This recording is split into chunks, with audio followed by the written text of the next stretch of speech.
Hello বন্ধুরা, তোমরা সবাই কেমন আছো? আবারও চলে আসলাম আরেকটা দারুণ স্বাদের রেসিপি নিয়ে।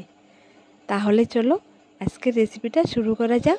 রেসিপিটার নাম হলো লাচ্ছা সেমাইয়ের বরফি। খেতে একদম অমৃতের স্বাদ।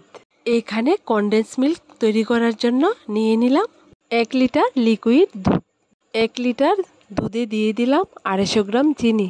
এবার আমি দুধটাকে ভালো করে জাল করে নেব।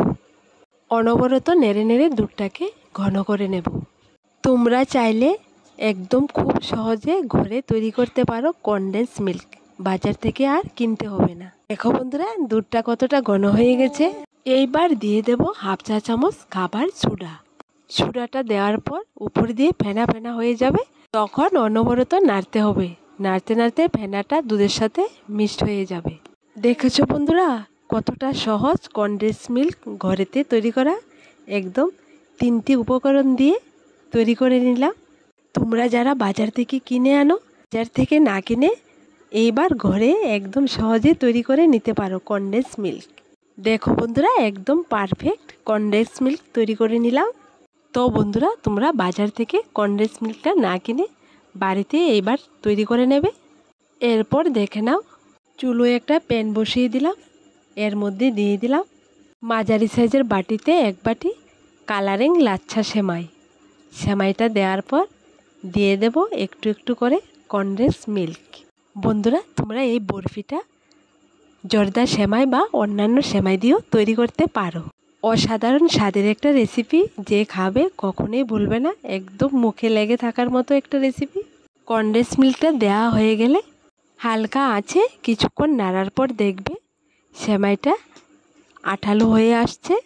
এর উপর দিয়ে দেব কুড়ানো নারিকেল আর বাদাম। এখানে আমি বাদামগুলো কিছুটা ভাঙা করে দিয়েছি। দেখো সেমাইয়ের মিশ্রণটা কতটা আঠালো হয়ে গেছে, দেখতে কতটা সুন্দর লাগছে, খেতেও দারুণ স্বাদ। আর 5 মিনিটের মতো নেড়ে আরেকটু ঘন করে নেব। এরপর নামিয়ে নেব। সুন্দর একটা ফ্লেভারের জন্য দিয়ে দিলাম 1/2 চা চামচ এলাচ পেস্ট। তো বন্ধুরা, আমার মতো যদি এই সেরা স্বাদের রেসিপিটা তোমরা বাড়িতে তৈরি করতে চাও, তাহলে আমার এই রেসিপিটা ফলো করে একদম সহজে বাড়িতে বানিয়ে খেয়ে দেখবে। দেখো বন্ধুরা, সেমাইটা একদম পারফেক্ট রেডি হয়ে গেছে বরফি তৈরি করার মতো। এইবার চুলোর আঁচটা বন্ধ করে নামিয়ে নেব।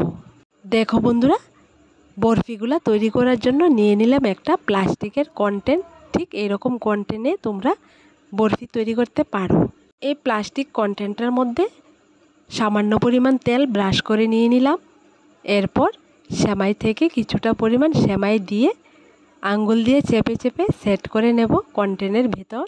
বন্ধুরা, তোমরা চাইলে বাজার থেকে কেনা সাজের মধ্যেও এই বরফিটা তৈরি করতে পারো। দেখো বন্ধুরা, এই প্লাস্টিকের কন্টেনারের মধ্যে আমি কত সুন্দর করে বরফিটা তৈরি করে নিলাম।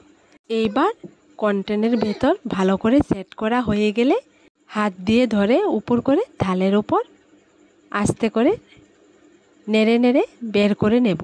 ঠিক একইভাবে আমি আর বাকি সব বরফিগুলা বানিয়ে নেব। দেখো বন্ধুরা, বরফিটা দেখতে কতটা সুন্দর লাগছে।